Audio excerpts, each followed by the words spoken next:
On March 19, 1981, a silent, invisible process began inside the Space Shuttle Columbia. This was not a countdown to launch, but a standard safety procedure involving gaseous nitrogen. Yet it became a countdown to a lethal anomaly. Within the hour, multiple technicians would lie unconscious inside the aft compartment, suffocated not by fire or explosion, but by the very air they were breathing.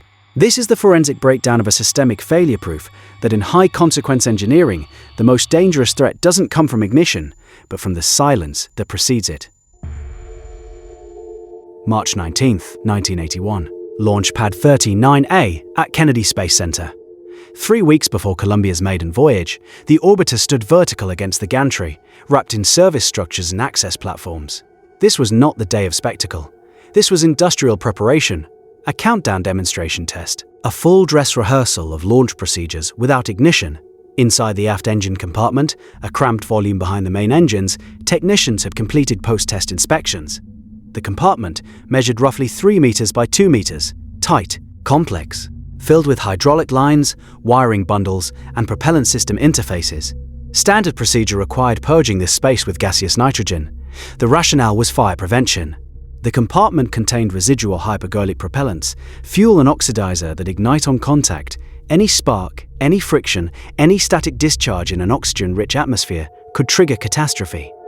So nitrogen displaced the oxygen, colorless, odorless, non-irritating. Nitrogen comprises 78% of normal air. It provides no warning properties to human senses. You cannot see it, you cannot smell it, you cannot taste it. Your body has no receptor to detect its presence in lethal concentration. The purge began at 8 a.m. By procedure, the nitrogen flow would continue until the atmosphere inside read below 4% oxygen. Normal air is 21% oxygen. 4% is incompatible with consciousness. 0% is incompatible with life. The formal communication stated the purge would run for a defined period. Then access would be granted, but somewhere between the technical team and the pad's safety officers, communication became informal. The schedule shifted. The purge continued longer than initially stated. No revised hazard notice was posted. The access barriers, bright yellow tape, warning placards, were removed prematurely. Workers approaching the base of the orbiter saw no indication that the compartment remained under active GN2 flow. The nitrogen was still displacing oxygen, but the physical signals said the area was safe. John Bjornstad, a 37-year-old technician, had a reason to enter, a minor post-test task, routine. He climbed the access platform to the aft compartment hatch. He opened it, he stepped inside. The atmosphere inside was 95% nitrogen, maybe higher. Bjornstad took 3 breaths. His blood oxygen saturation, normally 98 to 99%, dropped within seconds. The brain, which consumes 20% of the body's oxygen, despite being 2% of body mass, began immediate starvation. Neurons ceased firing in sequence. Vision narrowed. Balance failed. There was no subjective warning. No choking sensation. No pain? Nitrogen does not trigger the body's suffocation reflex, which responds only to carbon dioxide buildup, not oxygen absence. Bjornstad collapsed. He did not call out. He did not struggle. He simply fell. At approximately 8:15 a.m., Forrest Cole, another technician working nearby, noticed the open hatch. He saw no movement inside. He called Bjornstad's name. No response. Cole approached the hatch. He looked inside. He saw Bjornstad lying motionless on the compartment floor. Cole's first assumption was physical injury, a fall, a struck head, something mechanical. He did not consider atmospheric hazard. There was no placard, no barrier tape. The area appeared normal. Cole entered the compartment to assist. 3 breaths. The oxygen-deficient atmosphere acted instantly. Cole's alveoli, the tiny air sacs in the lungs where oxygen transfers to blood, filled with nitrogen. His bloodstream carried nitrogen to his brain. His neurons, already working at baseline oxygen consumption, received no new supply. ATP production in mitochondria ceased. Cells began anaerobic metabolism, a backup process that fails rapidly in brain tissue. Unconsciousness followed in seconds. Cole collapsed beside Bjornstad. Now 2 technicians were down. Both were inside a volume roughly the size of a small closet. Both were breathing pure nitrogen. Both were invisible to workers outside. The hatch framed them like a photograph. 2 bodies. No movement, no sound. A third man, Nicholas Mullen, was working on a platform 1 level below. He heard no shouts. He saw no disturbance, but he noticed that neither Bjornstad nor Cole had returned. Time passed. Minutes. Enough to register absence, Mullen climbed to the hatch. 2 men on the floor. Mullen's training told him to assess and assist. He entered. He reached for Cole. He tried to drag him toward the hatch. His own breaths were coming faster now from exertion. Faster breaths meant faster nitrogen intake, faster oxygen depletion. Mullen made it 3 meters. He felt his legs weaken, his vision tunneled. He tried to call out. No sound came. His diaphragm contracted, his lungs expelled air, but the air he pulled back in carried no oxygen. He fell. 3 technicians, all down, all hypoxic, all inside a compartment that looked perfectly safe from the outside. The biology of nitrogen asphyxiation is clinically precise. When you breathe pure nitrogen, your lungs continue to expel carbon dioxide. Normally, your body does not sense suffocation, but the oxygen partial pressure in your blood drops below the threshold required for consciousness, approximately 50 millimeters of mercury. At that point, the reticular activating system in your brainstem shuts down. You lose postural control. You collapse. If the exposure continues, brain damage begins within 4 to 6 minutes. Death follows shortly after. There is no struggle, no panic, just a silent progressive shutdown. The compartment remained under active purge. Nitrogen flowed in. Oxygen did not return. The 3 men lay in an atmosphere that would kill any human who entered. And outside, on the pad, no alarm sounded. By 8:20 a.m., others on the pad noticed the absence of the 3 men. A security guard, not a trained pad technician, approached the hatch to investigate. He saw 3 bodies. He did not see a hazard sign. He saw co-workers in distress. He began to enter. Another worker, positioned further back on the platform, grabbed his shoulder, pulled him back, shouted a warning. The guard stopped at the threshold. He did not cross into the compartment. That grab likely saved his life. A firefighter arrived. He carried a portable radio. He had basic rescue training. He saw the situation and made a decision: enter and extract. He did not don a self-contained breathing apparatus. The apparatus was available. It was standard equipment for confined space rescue. But the scene did not present as a confined space hazard. No smoke, no visible gas, no obvious chemical release. The firefighter saw fallen colleagues and responded as trained immediate extraction. He reached Mullen, the nearest victim. He grabbed him under the arms. He began dragging him toward the hatch. 7 seconds inside. 8 seconds. His own vision began to narrow. His legs weakened. At 9 seconds, he stumbled. At 10 seconds, he fell to one knee. At 11 seconds, another firefighter, this one, wearing an SCBA, entered behind him and dragged both the first firefighter and Mullen out of the compartment. The first firefighter survived. He was treated for hypoxia and released. Mullen was pulled to safety, but he had been inside the nitrogen atmosphere for several minutes. His brain had been without adequate oxygen for long enough that damage was irreversible. 2 more firefighters, now fully equipped with SCBAs, entered the compartment. They extracted Cole, then Bjornstad. Emergency medical personnel performed CPR on the pad deck. Advanced cardiac life support was initiated. All 3 original victims were transported to nearby hospitals. Bjornstad was declared dead on arrival. Cole died shortly after. Mullen survived the initial crisis, but the hypoxic brain injury was catastrophic. He never regained consciousness. He died weeks later from complications. The forensic record of this event identifies the cascade clearly. 1 man entered an unmarked hazard. A 2nd man saw him fall and entered to help. A 3rd man saw 2 fallen and entered to help. A 4th man nearly entered. A 5th man entered without respiratory protection and nearly became the 4th victim. This is the standard failure mode of oxygen-deficient confined spaces. The victims are rarely alone. Rescuers become casualties. NASA's mishap investigation began within hours. The team secured the scene. They measured the atmosphere inside the aft compartment. Oxygen concentration, 3.2%. Nitrogen concentration, 96.8%. The investigation interviewed witnesses, reviewed procedures, reconstructed the timeline. They examined the communication chain between the technical team managing the nitrogen purge and the pad safety officers managing access control. The proximate cause was clear. Hypoxia caused by exposure to a pure nitrogen atmosphere. The root cause was deeper. The investigation identified what it termed organizational and process failures. Formal communication regarding the extended nitrogen purge duration never reached the personnel responsible for controlling access to the compartment. The decision to remove access barriers was made based on an outdated schedule. The barriers came down, workers assumed safety, no one verified the atmospheric status before reopening access. The investigation also found that emergency response capability was inadequate. The nearest self-contained breathing apparatuses were staged at a distance from the immediate work area. Temporary air packs, emergency egress bottles that provide several minutes of breathable air, were not positioned near the hatch. Rescuers entering the compartment had seconds to recognize the hazard and either retreat or don protection. They had neither the time nor the equipment immediately at hand. NASA's internal safety analysis noted that continuous oxygen monitoring could have prevented the entry entirely. A simple electronic sensor at the hatch, measuring oxygen partial pressure in real time, would have alarmed when Bjornstad approached. He would have stopped. Cole would not have entered. Mullen would not have entered. The firefighter would not have entered.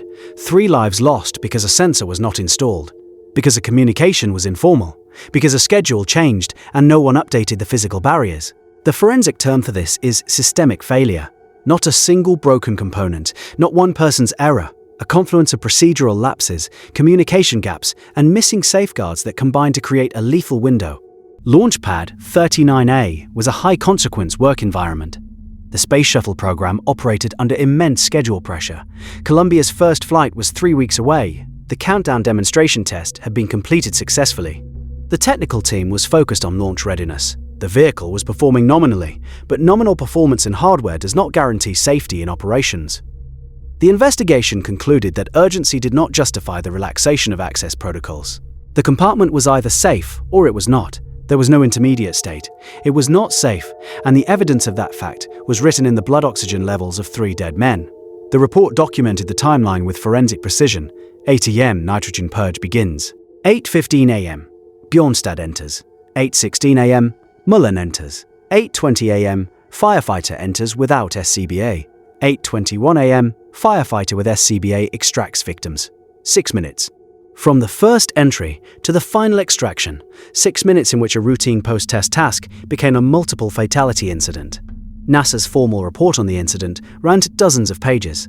The language was clinical. The findings were unambiguous. Finding 1. The aft engine compartment was under active gaseous nitrogen purge at the time of entry. The atmosphere was lethal to human life. Finding 2. Access control barriers were removed before the compartment atmosphere was verified safe. Finding 3.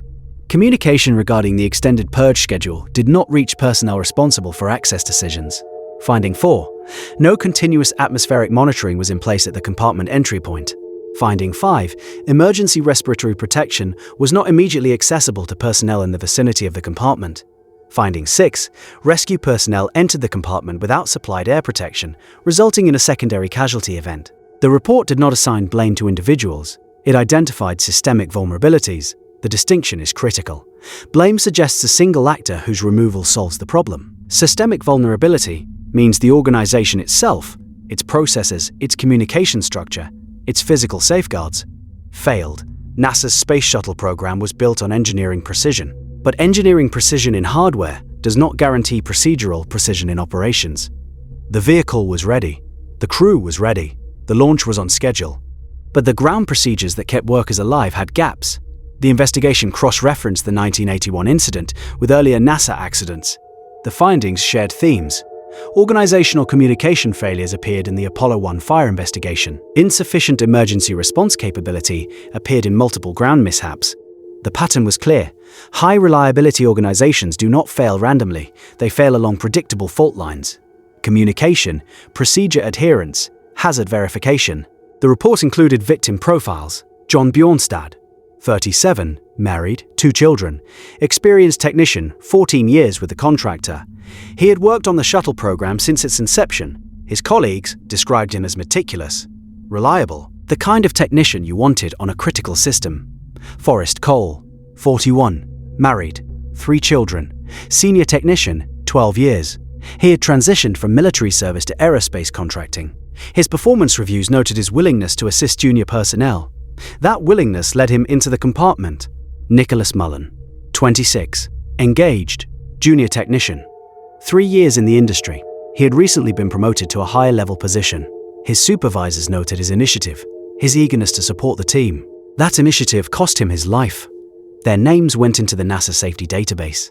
Their deaths became data points, but data points with faces, with families with routines that ended at 8:15 a.m. on March 19, 1981. The forensic record does not speculate on what they thought as they fell. Nitrogen anoxia offers no time for thought. The record states only what is measurable: time of entry, time of collapse, time of extraction, time of death. Clinical, authoritative, respectful. The investigation team reviewed hundreds of pages of procedure documents. They found inconsistencies, ambiguities, steps that assumed verbal coordination rather than formal verification. The procedures were written for a nominal scenario. They did not account for extended operations, for schedule changes, for the gap between plan and execution.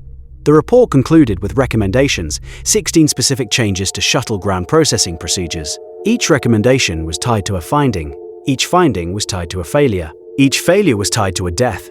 Within 90 days, NASA implemented procedural changes across the shuttle processing facility and all launch pads. Change 1. Prominent warning placards were installed at all entry points to spaces under gaseous nitrogen purge. The placards were red. The text was large. The message was unambiguous: oxygen-deficient atmosphere. Do not enter without supplied air. Change 2.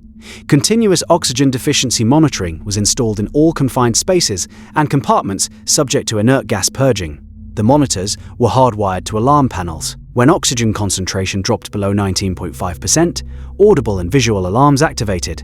Entry was prohibited until the atmosphere was verified safe by electronic measurement, not by schedule assumption. Change 3. Access barrier controls became formal and non-negotiable.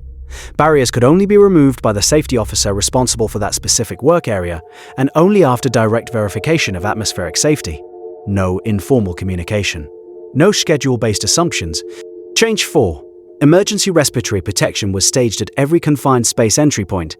Self-contained breathing apparatuses and emergency egress bottles were positioned within arm's reach of any hatch or access panel, leading to a potentially hazardous atmosphere. Change 5. A standby rescue protocol was mandated. No worker could enter a confined space alone. A second worker, equipped with SCBA and trained in rescue procedures, was required to stand by outside the space for the entire duration of the entry. This is the buddy system with a standby monitor. It prevents the chain reaction rescue that killed Cole and injured Mullen. Change 6. All shuttle ground crew and contractors received mandatory training in nitrogen hazard recognition. The training included physiological education, how fast hypoxia occurs, why there is no warning, why rescuers without air become victims. The changes were not optional. They were encoded into operational procedures. Audits verified compliance. Violations resulted in work stoppages. Columbia launched on April 12, 1981. The first space shuttle mission. Commander John Young, pilot Robert Crippen. They returned safely 2 days later. The program continued for 30 years, 135 missions, over 800 crew members reached orbit. But before Columbia ever left the pad, 3 men died in its shadow. Their names are in the record. Their deaths forced the protocol changes that protected every worker who came after. That is their legacy. Not a plaque, not a monument, but a set of rules written in their absence. Rules that say, verify the atmosphere, stage the equipment, control the access, respect the hazard. NASA's safety culture is built on forensic analysis of failure. The agency does not hide its dead, it studies them. It learns from them, and it ensures their deaths were not silent. John Bjornstad, Forrest Cole, Nicholas Mullen. If you want to understand how complex systems fail and how they learn, subscribe to Forensic Protocol, because every rule in the safety manual was written in someone's blood. And the only way to honor that is to make sure it was not written in vain.